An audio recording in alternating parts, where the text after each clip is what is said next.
সবাই পড়ুন, লাকাল হামদু বিল ঈমান, লাকাল হামদু বিল ইসলাম, লাকাল হামদু বিল কোরআন। হাত নামান। আমাদেরকে এই কোরআনের মাহফিল আয়োজন করার জন্য শ্রোতা হিসেবে, বক্তা হিসেবে, অতিথি হিসেবে আসার তৌফিক কে দিয়েছেন? আমরা সে রব্বুল আলামিনের দরবারে যারা এখানে বিবাহিত রয়েছেন সকলে একবার শুকর আদায় করুন। শুধু বিবাহিতরা সবাই পড়ুন আলহামদুলিল্লাহ। এবার অবিবাহিতরা, নওজওয়ানেরা, ওয়াশাবুন নাশা ফীহি, কাল হাসরের ময়দানে আল্লাহ তাআলা 7 শ্রেণীর মানুষকে আরশ আজিমের ছায়ার জায়গা করে দিবেন। তার মধ্যে ওই যুবকেরা যারা যুবক অবস্থায় আল্লাহ তাআলার ওয়াহদানিয়ত মেনে নিয়েছে, আল্লাহ তাআলার দাসত্ব মেনে নিয়েছে, ইবাদত বندگی করে সেই যুবকেরা, অবিবাহিত যুবকেরা আমরা শুকর আদায় করার জন্য প্রস্তুতি গ্রহণ করুন। সবাই পড়েন আলহামদুলিল্লাহ। আমি বলবো লিল্লাহে তাকবীর, সবাই একসাথে বলবো লিল্লাহে তাকবীর, লিল্লাহে তাকবীর। এই আল্লাহু আকবার ধ্বনি রাজা গৌর গোবিন্দের প্রাসাদকে চূর্ণ বিচ্ছিন্ন করে দিয়েছে। হযরতে শাহজালাল ইয়ামানী রাহমাতুল্লাহ আলাইহি এদেশে ইয়ামান প্রদেশ থেকে রব্বুল আলামিন তাকে রাসূল করিম সাল্লাল্লাহু আলাইহি সাল্লামের মাধ্যমে স্বপ্নে যোগে দেখায়া এই বাংলাদেশের সিলেট শহরে বাংলাদেশে ইসলাম প্রচার করার জন্য সর্বপ্রথম তাকে পাঠিয়েছেন। তিনি রাজা গৌর গোবিন্দের বিরুদ্ধে কোন অস্ত্র ত্যাগ করেন নাই, গোলা বারুদ ত্যাগ করেন নাই। তিনি বলেছেন নারায়ে তাকবীর, তার শ্রোতারা বলেছেন আল্লাহু আকবার। এ নারায়ে তাকবীর বলিষ্ঠ কণ্ঠের আওয়াজে আল্লাহু আকবার ধ্বনিতে রাজা গৌর গোবিন্দের প্রাসাদ তছনছ হয়ে গিয়েছে। আমরা সেই মুসলমানরা এখনো জীবিত আছি, ঠিক কিনা বলেন? আমরা গৌর গোবিন্দের অনুসারী নয়, আমরা শাহজালাল রহমতুল্লাহের অনুসারী, ঠিক কিনা বলেন? শাহজালাল রহমতুল্লাহ অনুসারীরা আমরা আবারও তাকবীর দিব। আমি বলবো লিল্লাহে তাকবীর, আবার বলি লিল্লাহে তাকবীর। আমার পূর্বে হযরত মাওলানা মুফতি মেরাজুল হক মাজহারি যে আলোচনা করেছেন, আমার আলোচ্য বিষয়টা ছিল না, আমি তার আলোচনার জের টেনে সেই আয়াত কারিমা থেকে তেলাওয়াত করেছি, সেই বিষয়ে আলোচনা করব ইনশাআল্লাহ। রব্বুল আলামিন সূরা হামিম সাজদার ভিতরে ঘোষণা করেন, সবাই পড়ুন আউযু বিল্লাহি মিনাশ শাইতানির রাজিম। আমরা যখন নামাজ পড়ি, নামাজের পরে তাকবীরে তাহরিমা বাঁধার পরে আমরা কি করি? সুবহানাকা পড়ি, সানা পড়ি।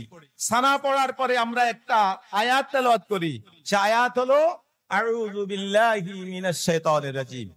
আশরাফ আলী থানভী রাহমাতুল্লাহ আলাইহি লিখতেছেন যে আউযু বিল্লাহি মিনাশ শাইতানির রাজিম পড়ার অর্থ হলো, হে আল্লাহ, বিতাড়িত শয়তান থেকে তোমার কাছে মুক্তি চাই। যখন কোন দরবারে যাবেন, কোন বড় লোকের বাড়িতে যাবেন, মন্ত্রী মিনিস্টার কাছে যাবেন, দেখবেন সেখানে দারোয়ান দাঁড়িয়ে থাকে। অনেক বড় লোকের বাড়ির দরজায় কুকুর থাকে। এই কুকুর এবং দারোয়ানটা হলো ওই মালিকের লালিত। এই দারোয়ান এবং কুকুর অপরিচিত কোন লোককে তার দরবারে প্রবেশ করতে দেয় না, ঠিক কিনা বলেন?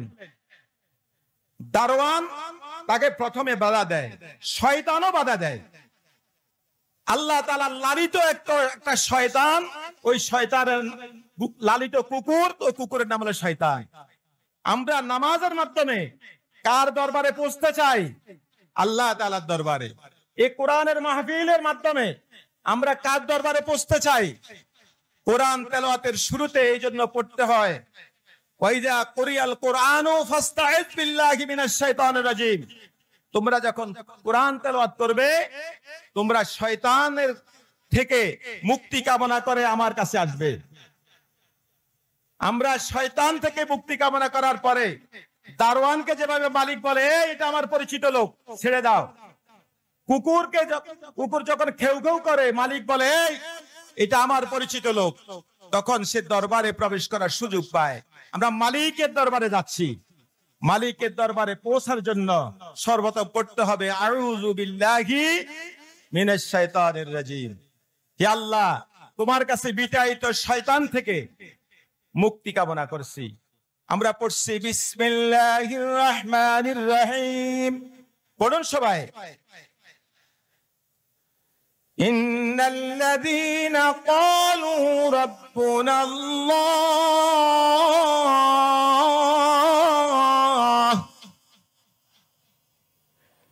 সূরা হামিম সিজদার মধ্যে আল্লাহ বলেন, যারা ঈমানদার, যারা আল্লাহ তাআলার কাছে আসতে চায়, তারা জীবনের শুরু থেকে শেষ পর্যন্ত একটি বাক্য প্রকাশ করে।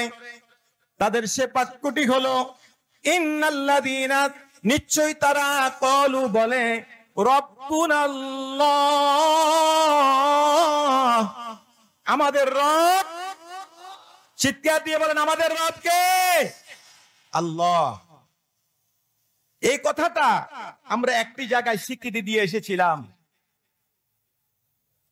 আমরা সেই জায়গাটির পরিচয় অনেকেই শুনেছি, সেটা হলো আলমে আরওয়াহ, রূহ জগতে। আমরা এখানে যারা আছি, পৃথিবী থেকে যারা চলে গেছেন, কিয়ামত পর্যন্ত যত মানব আসবে সবাই একসাথে ছিলাম, ঠিক কিনা বলেন? সেই জায়গাতে আল্লাহ আমাদেরকে প্রশ্ন করেছিলেন, আলাস্তু বিরাব্বিকুম, আমি কি তোমাদের রব? আমরা সেদিন বলেছিলাম বালা, হ্যাঁ আপনি আমাদের রব। এ আল্লাহ তাআলা আমাদেরকে রব স্বীকৃতি নিয়েছেন। আমরা সকলে বলেছি বালা, আমাদের রব কে? আমাদের রব কে বলেছি। আল্লাহ তাআলা দুনিয়াতে আসার পরে আল্লাহ তাআলা সে পরিচয়টা আবার জিজ্ঞাসা করবেন।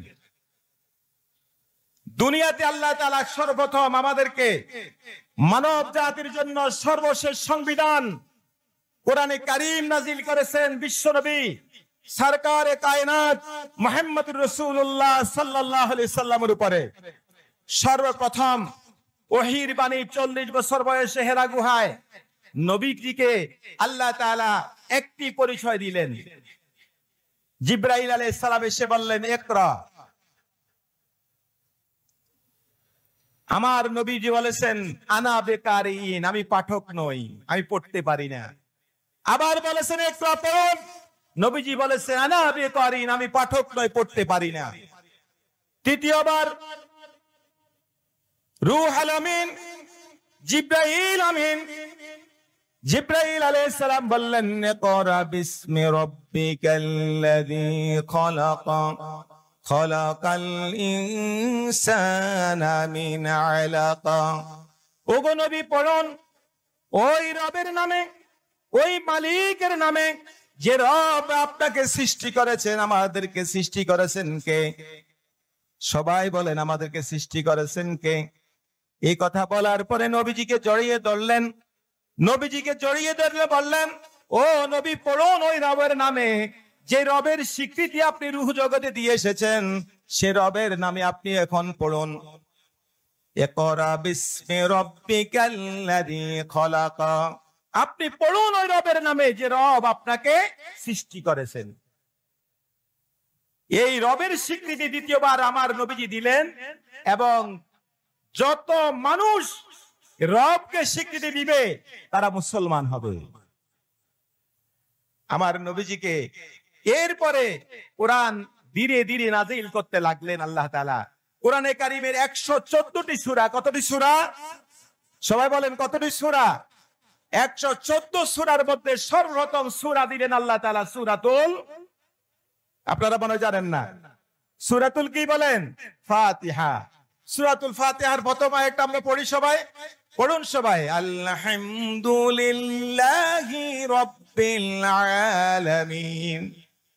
সমস্ত প্রশংসা, যাবতীয় প্রশংসা, কমপ্লিট প্রশংসা শুধুমাত্র একজনের জন্য, এক সত্তার জন্য। তিনি কে?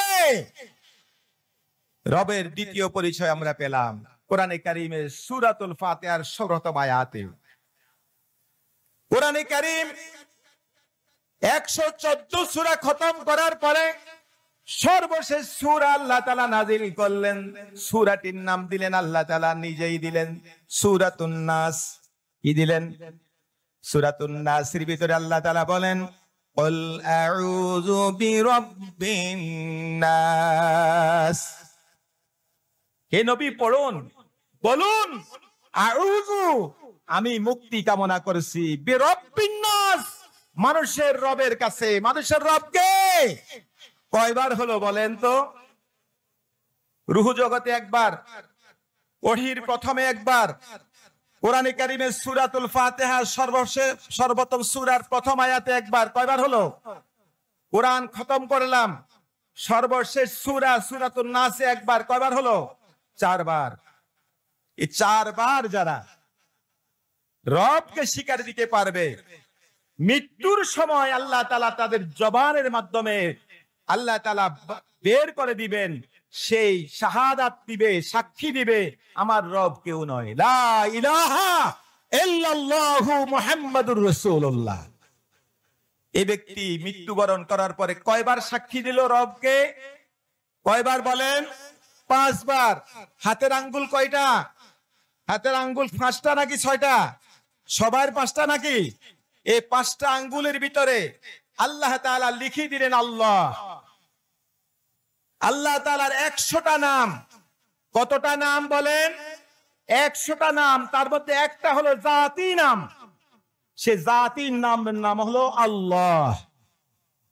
দেখেন, এটা হলো আলিফ, এটা হলো লাম, এটা হলো লাম, এটা হলো লাম, এটা হলো হা। আল্লাহু লিখতে তাসদীদ লাগে নাকি? তাসদীদ লাগে। এই তাসদীদের জন্য আল্লাহ তাআলা এটাকে সবার জন্য তাসদীদ বানায়া দিলেন।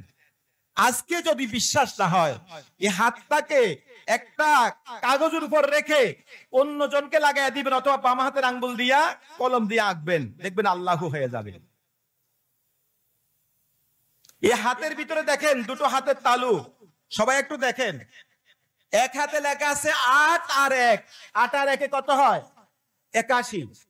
দ্বিতীয় হাতে লেখা আছে 1 আর 8, 1 আর 8 কত হয়? 18। 18 আর 81 যোগ করলে হয় 99। আল্লাহর নাম কয়টা? 99টা। জাতি নাম কয়টা? একটা। সেই নামের নাম হলো আল্লাহ। যারা 5 জায়গায় হাতের 5টা আঙ্গুল দিয়ে আল্লাহ তাআলা প্রমাণ করলেন, 5 জায়গায় স্বীকৃতি দিতে পারবে রূহ জগৎ থেকে মৃত্যু পর্যন্ত, তাদেরকে আল্লাহ তাআলা কবরে রাখার পরে সর্বপ্রথম একটি প্রশ্নই করবেন, মার রাব্বুকা, তোমার রব কে? তোমার রব কে? এই ব্যক্তি বলতে পারবে যারা রূহ জগৎ থেকে মৃত্যু পর্যন্ত 5 জায়গায় রবকে স্বীকৃতি দিতে পেরেছে, তারাই মৃত্যুর পরে কবরে মুনকার নাকিরের স্পষ্ট জবাব দিবে, রব্বি আল্লাহ। বলেন কি জবাব দিবে? রব্বি আল্লাহ, আমার রব আল্লাহ, আর কেউ নয়। বন্ধু আমার, আল্লাহ রাব্বুল আলামিন সূরা হামিম সিজদার মধ্যে ঘোষণা করেন, ইন্নাল্লাযীনা ক্বালু রাব্বুনাল্লাহ, নিশ্চয়ই যারা মুমিন তারা রূহ জগতে ওহীর প্রথম বাণীতে, কোরআনের প্রথম সূরার প্রথম আয়াতে, কোরআনের শেষ সূরার প্রথম আয়াতে এবং মৃত্যুর সময় তারা রব স্বীকৃতি দিতে পারে। রব স্বীকৃতি দিয়েছে, সুম্মাস্তাকামু, অতঃপর অটল এবং অবিচল ছিল মৃত্যু পর্যন্ত। মৃত্যু পর্যন্ত এটার পক্ষে তারা অবিচল ছিল। ফাঁসির কাষ্ঠে তাদেরকে নিয়ে গেছে, ফাঁসির কাষ্ঠের সময়ও তাকে সুযোগ দেয়া হয়েছে ক্ষমা চাওয়ার জন্য। সে বলছে, আমি মানুষের কাছে ক্ষমা চাইবো না, ক্ষমা চাইবো কার কাছে? আমি ক্ষমা চাইবো শুধু আল্লাহর কাছে। তাকে জ্বলন্ত আগুনে নিক্ষেপ করা হয়েছে। হযরতে বেলাল হাবশী রাদিয়াল্লাহু তাআলা আনহুকে উমাইয়া বিন খালব মৃত্যু শয্যায় নিয়ে গিয়েছে, যে জিহ্বা দিয়া আহাদ আহাদ আল্লাহ আল্লাহ এক আল্লাহ এক বলেছে, সে জিহ্বাকে আগুনে পুড়ে দিয়েছে। এরপরেও তিনি ঈমানকে বিক্রি করেন নাই, জীবন দিয়েছেন, ঈমান বিক্রি করেন নাই। সাহাবায়ে কেরাম ঠিক কিনা বলেন? মৃত্যুর আগ পর্যন্ত অটল অবিচল থাকবে। তাতানাসসালু আলাইহিমুল মালাইকাতু, আল্লাহ রাব্বুল আলামিন বলেন ফেরেশতাদেরকে আল্লাহ তাআলা ওই ঈমানদারদের সামনে মৃত্যু শয্যায় যারা তখন উপনীত হবে, মৃত্যু শয্যায় উপনীত হওয়ার পরে মুমূর্ষ কয়েক মিনিট পরে তার জানটা কবজ করা হবে। আজরাইল আলাইহিস সালাম এবং তার সাথীগণ এই মুহূর্তে সে তার কাছে আল্লাহ তাআলা কাকে নাজিল করবেন? ফেরেশতাদেরকে নাজিল করবেন কারদের সামনে? যারা 5 জায়গায় রব স্বীকৃতি দিতে পেরেছে তাদের সামনে। তাতানাসসালু আলাইহিমুল মালাইকাতু, ফেরেশতারা এসে বলবে আল্লাহ তাখাফু, ও ঈমানদার, ও আল্লাহর প্রিয় বান্দা, তুমি রূহ জগতে আল্লাহ তাআলাকে স্বীকার দিয়েছো রব হিসাবে, তুমি নবীজির ওহীর প্রথম বাণীতে স্বীকার দিয়েছো রব তোমার আল্লাহকে, কোরআন তুমি তেলাওয়াত করতে স্বীকার দিয়েছো আল্লাহকে রব, কোরআন খতম করে তুমি স্বীকৃতি দিয়েছো তোমার রব কেউ নয়, তোমার রব আল্লাহ। এই মুহূর্তে তোমার জন্য কোনো ভয় নাই। সুবহানাল্লাহ পড়বেন না? ওয়ালা তাহসানু, তোমাদের কোনো চিন্তা নাই। ওয়াবশিরু, ও ঈমানদারেরা তুমি শুভ সংবাদ গ্রহণ করো, তোমরা শুভ সংবাদ গ্রহণ করো বিল জান্নাহ, জান্নাতের শুভ সংবাদ গ্রহণ করো। এই জান্নাতকে আল্লাহ তাআলা ফেরেশতাদের মাধ্যমে 8টা জান্নাত ঈমানদারের সামনে আল্লাহ তাআলা ভিডিও করে তুলে ধরবেন। সুবহানাল্লাহ। বিল জান্নাতিল্লাতী কুনতুম তুআদুন, ওই জান্নাত যে জান্নাতের ওয়াদা করেছেন কে? জান্নাত কাদের জন্য? যারা রব স্বীকৃতি দিয়েছে মৃত্যু পর্যন্ত তাদের জন্য। আমরা জান্নাত চাই কারা কারা? আল্লাহ আমাদেরকে জান্নাতুল ফেরদাউসের মধ্যে জায়গা করে দাও। জোরে বলি আমিন। এই কোরআনের তাফসীর, কোরআনের মাহফিল তখন সার্থক হবে। বন্ধুগণ আমার আলোচনার বিষয়বস্তু ছিল আল্লাহ তাআলা যুগে যুগে 1 লক্ষ অথবা 2,24,000 নবীদেরকে প্রেরণ করেছেন। প্রত্যেক নবীকে প্রেরণ করে একটা উদ্দেশ্য নিয়ে প্রেরণ করেছেন। সেই উদ্দেশ্যটা হলো তারা সকলে বলবে কুলু লা ইলাহা ইল্লাল্লাহ, তোমরা সকলে বলো আমাদের রব কেউ নয়, আমাদের রব আল্লাহ। তুফলিহুন, তোমরা কামিয়াব হয়ে যাবে, তোমরা নাজাত পেয়ে যাবে। হযরত আদম আলাইহিস সালামকে আল্লাহ তাআলা তৈরি করলেন, সর্বপ্রথম তৈরি করে মাটি দিয়ে তৈরি করলেন, 60 হাত লম্বা করে। তা থেকে যখন এই পায়ের দিকে নামতে লাগলো, ধীরে ধীরে নামতে লাগলো, নামতে নামতে যেখান পর্যন্ত রূহ যাচ্ছে সেখান পর্যন্ত যাওয়ার পরে হাতের চোখের মধ্যে জ্যোতি আসলো, কানের মধ্যে শোনার শক্তি আসলো, মুখের মধ্যে বলার শক্তি আসলো, গলার মধ্যে তিনি বুঝতে পারলেন এখানে কোনো কিছু যাচ্ছে, হাত নাড়তে ছাড়তে পারতেছেন হাঁটু পর্যন্ত। তখন তার রূহটা গেল। আদম আলাইহিস সালাম আমাদের আদিপিতা উঠে বসে গেলেন, বসে দেখলেন তার হাঁটু থেকে পায়ের তালু পর্যন্ত এখনো শুকনা মাটি। হযরত আদম আলাইহিস সালাম সাথে সাথে একটি তাসবিহ পাঠ করলেন। জানলে বলবেন তাসবিহটার নাম, না জানলে শিখে নিবেন, এখান থেকে ভিডিও করবেন, সেটা আমল করার চেষ্টা করব ইনশাআল্লাহ। একটি তাসবিহ পড়েছেন, তাসবিহটার নামটি কি আপনি জানেন কিনা? হযরত আদম আলাইহিস সালাম বলেছেন সর্বপ্রথম তাসবিহ আলহামদুলিল্লাহ বলেন নাই, সুবহানাল্লাহ বলেন নাই, তিনি বলেছেন আস্তাগফিরুল্লাহ। আমরা আদম আলাইহিস সালাম কি পড়েছেন? আস্তাগফিরুল্লাহ। আমাদের নবী মুহাম্মদুর রাসূলুল্লাহ সাল্লাল্লাহু আলাইহি ওয়াসাল্লাম দৈনিক 70 বারের বেশি তাসবিহ পাঠ করতেন। এই তাসবিহটা ছিল বাবা আদমের শিখানো তাসবিহ। সে তাসবিহটার নাম হলো আস্তাগফিরুল্লাহ। আস্তাগফিরুল্লাহ পড়তেন আমাদের নবী কতবার? কথা বলেন কতবার? দৈনিক কমপক্ষে 70 বার। আমরা যারা মুসলমান, আমরা কার সন্তান? আদিপিতা আদম আলাইহিস সালামের সন্তান। আমরা কার উম্মত? মুহাম্মদুর রাসূলুল্লাহ সাল্লাল্লাহু আলাইহি সাল্লামের উম্মত। আমরা হযরত আদম আলাইহিস সালামকে যেভাবে নবী মানি, মুহাম্মদুর রাসূলুল্লাহ সাল্লাল্লাহু আলাইহি সাল্লামকেও আমরা নবী মানি। কিন্তু আমাদের ভিতরে একটা জাতি, কয়েকটা জাতি আছে, যেমন ইহুদি খ্রিস্টানরা, তারা তাদের নবীকে মানে, আমাদের নবীকে তারা মানে না। আমরা ইহুদিদের নবী হযরত মূসা, খ্রিস্টানদের নবী হযরত ঈসা আলাইহিস সালামকেও আমরা নবী মানি। লা নুফাররিকু বাইনাহুমা। আল্লাহ তাআলা আমাদেরকে শিখিয়ে দিলেন, তোমরা বলো আমরা লা নুফাররিকু বাইনা আহাদিম মির রুসুলি, আমরা কোন নবীকে কোন নবীর উপর প্রাধান্য দেই না, এক নবীকে মানি অন্য নবীকে মানি না, এইভাবে বলি না। আমরা সকল নবীকে মানি। সকল নবীর ধর্মের নাম ছিল ইসলাম। সকল নবীর ধর্মের নাম ছিল কি বলেন? ইসলাম। আল্লাহ রাব্বুল আলামিন আদম আলাইহিস সালামকে যখন সর্বপ্রথম তাসবিহ পাঠ করে শিখালেন, আল্লাহ তাআলা আমাদেরকে বললেন তোমরাও তাসবিহ পাঠ করো।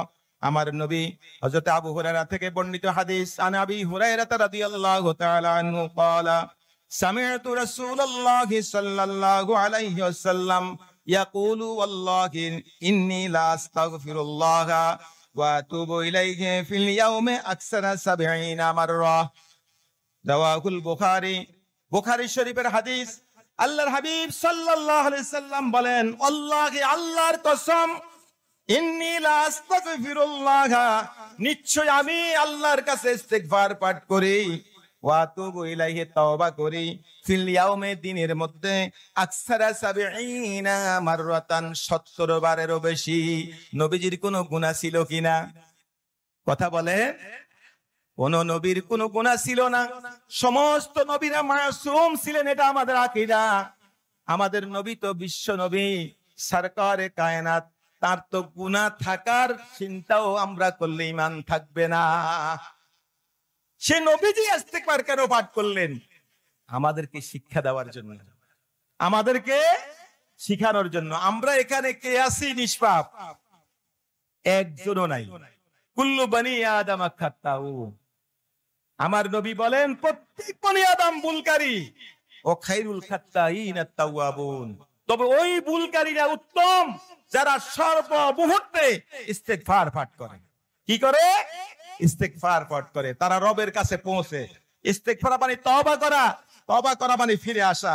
আল্লাহ রাব্বুল আলামিন আদম আলাইহিস সালামকে তৈরি করার পরে আল্লাহ রাব্বুল আলামিন আদম এবং হাওয়া আলাইহিস সালামকে জান্নাতে রাখলেন। জান্নাতে যাওয়ার পরে আমাদের আদি পিতা আদম এবং হাওয়া আলাইহিস সালামের দ্বারা আরেকটা ভুল হয়ে গেল। আল্লাহ রাব্বুল আলামিন কোরআনে কারীমের সূরাতুল বাকারার 35 নং আয়াতে বলেন, ওয়া কুলনা ইয়া আদামু উসকুন আনতা ওয়া যাওজুকাল জান্নাতা ওয়া কুলা মিনহা রাগাদান হাইসু শি'তুমা ওয়া লা তাকরাবা হাযিহিশ শাজারাতা ফাতাকুনা মিনাজ যালিমিন। আল্লাহ রাব্বুল আলামিন বলেন, আমি বললাম ও আদম ও হাওয়া, তোমরা দুইজনে জান্নাতে বসবাস করো, সান্নিধ্যে মহান সুখে মহা পরম আনন্দে তোমরা জান্নাতে বসবাস করো, সব জায়গায় বিচরণ করো। তবে জান্নাতের একটা নির্দিষ্ট গাছ দেখিয়ে দিলেন, এই গাছের কাছেও তোমরা যেও না। যদি এই গাছের কাছে যাও ক্ষতিগ্রস্ত হয়ে যাবে, ধ্বংসপ্রাপ্ত হয়ে যাবে, আমার গোসার গজবের কারণ হয়ে যাবে। শয়তানের এটা সহ্য হলো না। আদম আর হাওয়া জান্নাতে থাকবে, শয়তানের এটা সহ্য হয় না। কিছু মানুষ যদি সুখে থাকে, সমাজে কিছু খারাপ লোক থাকে, দেখবেন তাদের সহ্য হয় না। ভালো থাকলে খারাপ লোকেদের চোখে টনটনায়। একটা দোকানে বেশি বিক্রি হইতেছে, যেই দোকান বেশি বিক্রি হইতেছে বাকি দোকানদাররা একটু হিংসার চোখে দেখে। হিংসা হারাম। হিংসা করলে আপনার ব্যবসা আরো বন্ধ হবে। আল্লাহ রাব্বুল আলামিন ব্যবসায়ীদের উদ্দেশ্যে কোরআন নাজিল করেন সূরা সাফের মধ্যে, হে ব্যবসায়ীরা, হে ঈমানদারেরা, তোমাদেরকে এমন একটি ব্যবসা শিক্ষা দিব। চকবাজারের বিশিষ্ট ব্যবসায়ীগণ, সকল ব্যবসায়ীগণ, আপনাদের উদ্দেশ্যে আল্লাহ কোরআন নাজিল করেছেন, ইয়া আইয়ুহাল্লাযীনা আমানু, হে ঈমানদারেরা, হালাদুল্লুকুম, আমি কি শিক্ষা দিব তোমাদেরকে, আলা তিজারাতিন, এমন একটা ব্যবসার কথা, তুনজিকুম মিন আযাবিন আলিম, যে ব্যবসা তোমাদেরকে আযাবে আলিম থেকে কঠিন জাহান্নামের আযাব থেকে নাজাত দিবে। সেই কঠিন আযাব থেকে নাজাত দেওয়ার ব্যবসাটা হলো আল্লাহ বলে দিচ্ছেন তুমিনুনা বিল্লাহ, তোমরা ঈমান আনতে হবে কার উপরে? বিশ্বাস করতে হবে কার উপরে? রব স্বীকার করতে হবে কাকে? তোমরা যদি রবকে আল্লাহকে রব স্বীকার করো, তোমার ব্যবসা দেওয়ার মালিককে, তোমার ক্ষতি করার মালিককে, তোমার ক্ষতি কেউ করতে পারে না, তোমার ব্যবসার মধ্যে লাভ কেউ দিতে পারে না, যিনি দিতে পারেন তিনি হলেন আল্লাহ। তাহলে আমরা পীর বুজুর্গদের কাছে যাব, কিন্তু পীর বুজুর্গদেরকে আমরা সিজদা করব না, সিজদা করব শুধুমাত্র কাকে? কাকে সিজদা করব? যারা হক্কানি পীর বুজুর্গ, তারা শিক্ষা দেয় তোমরা আল্লাহকেই সিজদা দাও, আমাকে সিজদা দিও না। আল্লাহ তাআলা বলেন ইন্নাল্লাহা লা ইয়াগফিরু আন ইউশরাকা বিহি ওয়া ইয়াগফিরু মা দুনা যালিকা লিমান ইয়াশা। আল্লাহ তাআলা সব গুনাহ ইচ্ছা করলে ক্ষমা করবেন, তবে একটি গুনার কথা আল্লাহ নির্দিষ্ট করে বলে দিলেন, একটা পাপের কথা নির্দিষ্ট করে বলে দিলেন। সে পাপটি হলো আল্লাহ তাআলার সাথে কাউকে যদি তোমরা শিরক করো, মিলাও, আল্লাহর সাথে যদি কাউকে তোমরা সমকক্ষ মনে করো, ওই পাপ, ওই মহা অপরাধ আল্লাহ কখনো ক্ষমা করবেন না। সে মহা অপরাধের নাম হলো আইয়ুশরাকা, শিরক করা। আল্লাহ তাআলা অন্যত্র বলেন ইন্নাশ শিরকা লাযুলমুন আযীম। ও ঈমানদারেরা, পৃথিবীতে সর্বনিকৃষ্ট মহাপাপের নাম হলো শিরক করা। ওই জুলুম তোমরা করবে না। তোমরা স্বামী স্ত্রী সুসম্পর্ক রাখো, বিবাহের মাধ্যমে তোমাদের ইজাব ও কবুলের মাধ্যমে স্বামী স্ত্রী যখন হয়ে যায়, একটা পুরুষ অপরিচিত পুরুষ, অপরিচিত মহিলা স্বামী স্ত্রী হয়ে যায়, ওই স্বামী স্ত্রীর বন্ধন হয়। বন্ধনের মধ্যে একটা সম্পর্ক হলো স্বামীর ইজ্জত স্ত্রীর কাছে আবদ্ধ। স্ত্রীর এই মহিলার ইজ্জত শুধু স্বামী ভোগ করবে, আর কেউ না। এই স্বামী যখন গোপনে সংগোপনে দেখে তার স্ত্রী পরকিয়া করছে, স্বামী যেভাবে সহ্য করতে পারে না, তার অধিকার খর্ব হচ্ছে, সেভাবে সহ্য করতে পারে না, তাকে তালাক দেয়, তাকে স্ত্রী থেকে বঞ্চিত করে। আবার স্ত্রী যখন দেখে ওই আমার স্বামী আর একটা মহিলার সাথে পরকিয়া করছে, ওই মহিলা যেভাবে স্বামীকে ক্ষমা করতে পারে না, আল্লাহ রাব্বুল আলামিন বলেন ওয়ামা খালাকাতুল জিন্না ওয়াল ইনসা ইল্লা লিয়াবুদুন। ও আমার বান্দারা, তোমাদেরকে জিন এবং ইনসানকে, মানুষ এবং জিনকে আমি সৃষ্টি করেছি শুধুমাত্র আমি আল্লাহ দাসত্ব করার জন্য, আমি আল্লাহকে সিজদা দেওয়ার জন্য। তোমরা যদি আমার পরিবর্তে অন্যকে সিজদা দাও, তোমরা স্বামী যেভাবে স্ত্রীকে ক্ষমা করতে পারো না, স্ত্রী যেভাবে স্বামীকে ক্ষমা করতে পারো না, অধিকার বঞ্চিত করার কারণে, স্বামী স্ত্রীর অধিকার থেকে তাকে বিতাড়িত করার কারণে, আমার অধিকার হলো তুমি আমাকে সিজদা দিবে। সৃষ্টি করেছি আমি আল্লাহ তোমাকে। পৃথিবীর মানুষ যেই জিনিসটি বানায়, একটা বই বানায়, বইয়ের নিচে লাইব্রেরির নাম লিখে দেয়, একটা গ্লাস বানায়, গ্লাসের নিচে তার কোম্পানির নাম লিখে দেয়, একটা মোবাইল বানায়, মোবাইলের নিচে made in China, made in Bangladesh, made in Hungary লিখে দেয়। ঠিক কিনা বলেন? আমি আল্লাহ তোমাকেই সৃষ্টি করেছি, তোমাকে সৃষ্টি করে দিয়ে আমি আল্লাহ আমার ওয়াহদানিয়তের, আমি যে আল্লাহ তোমাকে সৃষ্টি করেছি, তোমার হাতের 5টা আঙ্গুলের মধ্যে লিখে দিয়েছি আমার নাম হলো রব, আমার নাম হলো আল্লাহ। তোমার 2 হাতের ভিতরে 99 আমি সংখ্যা লিখে দিয়েছি। আমার নামের সিফাতি নাম হলো 99টি। সাবধান, আমাকে ছাড়া তোমরা কাউকে সিজদা দিলে আমি তোমাদেরকে ক্ষমা করব না। এজন্য সিজদা দিব কাকে বলেন? ইবাদত করব কার? দাসত্ব করব কার? ক্ষমা চাইব কার কাছে? ছেলে চাইব কার কাছে? মেয়ে চাইব কার কাছে? ছেলে দেওয়ার মালিককে, ব্যবসা দেওয়ার মালিককে। অন্য ব্যবসায়ীর প্রতি আমরা হিংসা করব না। ওই ব্যবসায়ীর দোকানে কাস্টমার বেশি যাচ্ছে, আমি আল্লাহর কাছে সিজদা দিয়ে বলবো আল্লাহ আমারও তো ছেলে সন্তান আছে, আমি হালাল ব্যবসা করতে চাই। আল্লাহ বলেছেন হালাল্লাহুল বাইআ ওয়া হাররামার রিবা, আমি আল্লাহ তোমাদের জন্য ব্যবসাকে হালাল করেছি, ওয়া হাররামার রিবা, তোমাদের জন্য সুদকে হারাম করে দিয়েছি। আজকের প্রধান অতিথি যিনি গতকালকে বাংলাদেশ জমিয়তুল মোদাররিসিনের সভায় তিনি বক্তব্য দিয়েছেন, তার বক্তব্যের মাঝে একটি বিষয় তিনি ফুটিয়ে তুলেছেন। তিনি একটি ব্যাংকের পরিচালক হতে চেয়েছিলেন। কিনার আব্বা বলেছেন ব্যাংকের পরিচালক হতে পারবা, তবে আমার লাশের খাট তুমি ধরতে পারবা না। এরকম বাবারা থাকার কারণে আজকে সুসন্তানগুলো আমাদের নেতৃত্ব দিচ্ছেন। আল্লাহ তাআলা আমাদের ওই বাবাদেরকে জান্নাতুল ফেরদাউসের বাসিন্দা বানিয়ে দিন, জোরে বলি আমিন। যারা সুদের সাথে জড়িত, সুদ হারাম, ব্যবসা করবেন, ব্যবসায় যদি আপনার ত্রুটি হয়, ব্যবসার মধ্যে যদি আপনি ক্ষতিগ্রস্ত হন, সেজদা দিয়ে সাহায্য চাইবো কার কাছে? আল্লাহ বলেছেন উদউনি আস্তাজিব লাকুম, তোমরা সাহায্য চাও আমার কাছে। আল্লাহ তাআলা হযরত আদম ও হাওয়া আলাইহিস সালামকে জান্নাতে রেখে দিয়ে আল্লাহ তাআলা পরীক্ষা করার জন্য ওই গাছের কাছে যেতে নিষেধ করেছেন। শয়তানের সহ্য হলো না, শয়তান ধোঁকা দিতে চাইলো বাবাকে। বাবা বুঝতে পারলেন এটা শয়তান, এরপরে চলে গেল মায়ের কাছে। মহিলারা কিন্তু নরম হয়, মহিলা কিন্তু অর্ধেক বুদ্ধির অধিকারী হয়। মহিলাকে বুঝালেন, মা হাওয়াকে বুঝালেন, বা ওগো মা, আল্লাহ তাআলা জান্নাতে আপনাদেরকে রেখেছেন, জান্নাতে বসবাস করার সুযোগ করে দিলেন, ওই গাছের কাছে যেতে নিষেধ করেছেন কেন? মা বলেন আমি তো জানি না, এটা আল্লাহ জানে।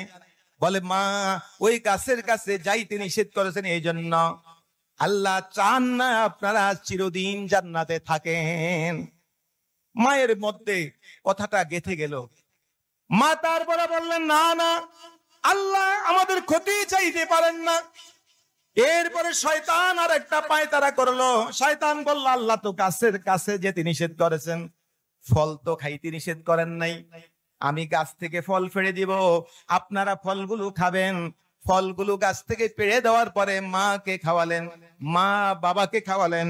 খাওয়ানোর পরে আল্লাহ তাআলা তাদেরকে জান্নাত থেকে বের করে দিলেন। আল্লাহ তাআলা সূরা বাকারার ৩৬ নং আয়াতে ঘোষণা করেন ফাসাল্লাহুমাশ শাইতানু আনহা ফাখরাজাহুমা মিম্মা কানা ফি। শয়তান চক্রান্ত করে, মা বাবাকে শেষ পর্যন্ত জান্নাত থেকে বের করাই ছাড়লো। ওয়াকুলনা হাবিতু বা'দুকুম লিবা'দিন আদু। আল্লাহ বললেন তোমরা যেহেতু শয়তানের চক্রান্তে আক্রান্ত হয়ে গেছো, তোমরা বেরিয়ে পড়ো, তোমরা দুইজনে বেরিয়ে পড়ো জান্নাত থেকে। তোমরা একে অপরের আজ থেকে শত্রু হয়ে গেলে।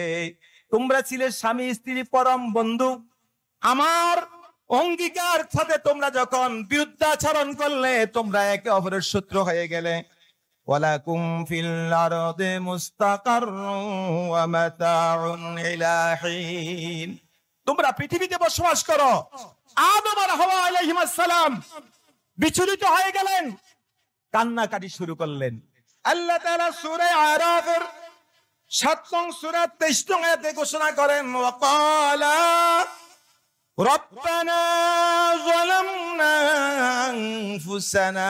পড়ুন সবাই, রব্বানা যালামনা আনফুসানা ওয়া ইল্লাম তাগফির লানা ওয়া তারহামনা লানাকুনান্না মিনাল খাসিরিন।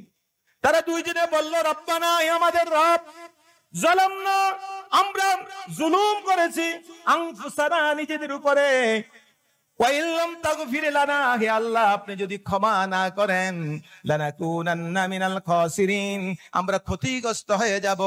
কতদিন কানলেন? তাফসীরে লিখতেছে ৩৫০ বছর কান্নাকাটি করলেন, দোয়া কবুল হয় নাই। কত বছর কান্দার পরেও দোয়া কবুল হলো না। ৩৫০ বছর পরে, দুইজনের ৩৫০ বছর পরে আরাফাত ময়দানে, যেখানে হাজিরা আরাফাত ময়দানে হজ করে, হজের সর্বশ্রেষ্ঠ রোকনের নাম হলো আরাফাত ময়দানে অবস্থান করা। আরাফাত ময়দানে যখন একে অপরের সাথে পরিচয় হলেন, এই পরিচিতির নামে হলো আরাফাত। ওই পরিচয়ের কারণে ময়দানের নাম আল্লাহ দিলেন আরাফার ময়দান। দুইজনে দুইজনকে চিনলেন। একজনের চোখ অন্ধ হইয়া গেছে, আর একজনের পানি পড়তে পড়তে এগুলো ক্ষত হইয়া গেছে। আদম আলাইহিস সালাম বললেন, হে আমার সহধর্মিণী, তোমার দোয়াও কবুল হয় নাই, আমার দোয়াও কবুল হয় নাই। তবে জান্নাতে যখন ছিলাম, জান্নাতের প্রত্যেকটা গাছের সাথে, প্রত্যেকটা দেয়ালের সাথে, প্রত্যেকটা পাতার সাথে আল্লাহ তাআলার একটা কালেমা দেখেছি। সে কালেমা হলো লা ইলাহা ইল্লাল্লাহু মুহাম্মাদুর রাসূলুল্লাহ। লা ইলাহা ইল্লাল্লাহ অর্থ হলো আল্লাহ ছাড়া কোনো ইলাহ নেই। কিন্তু মুহাম্মাদুর রাসূলুল্লাহকে তো আমরা চিনি না। আমরা চিনি না, এই কোনোদিন জিজ্ঞাসা করার সুযোগ হয় নাই। দুইজনে একটু হাত তুলো, আমিও বলবো, তুমি, আমি দোয়া করব, তুমি আমিন বলবে। আদম আলাইহিস সালাম দোয়া করলেন, হে আল্লাহ, ওই লা ইলাহা ইল্লাল্লাহর পরে যে নামটি মুহাম্মাদুর রাসূলুল্লাহ আপনি রেখেছেন, নিশ্চয়ই তিনি আপনার প্রিয়তম বান্দা হবেন। ওই বান্দার উসিলায়, ওই মুহাম্মাদুর রাসূলুল্লাহর উসিলায় আমাদেরকে দুইজনকে ক্ষমা করে দেন। সাথে সাথে ক্ষমার ঘোষণা এসে গেল। এজন্য কিতাব লিখতেছে, বান্দা যখন এই মুসিবতে পড়বে, বান্দা যদি এই দোয়াটা এভাবে করে, হে আল্লাহ, লা ইলাহা ইল্লাল্লাহু মুহাম্মাদুর রাসূলুল্লাহ, এই কালেমার উসিলায় আল্লাহ আমার জীবনের গুনাহ ক্ষমা করে দেন। আল্লাহর হাবিব বলেন, 80 বছরের কাফেরও যদি এই কালেমাটা ইখলাসের সহিত পড়ে, আল্লাহ তার গুনাহ ক্ষমা করে তাকে মুসলমান বানিয়ে দিবেন। সুবহানাল্লাহ।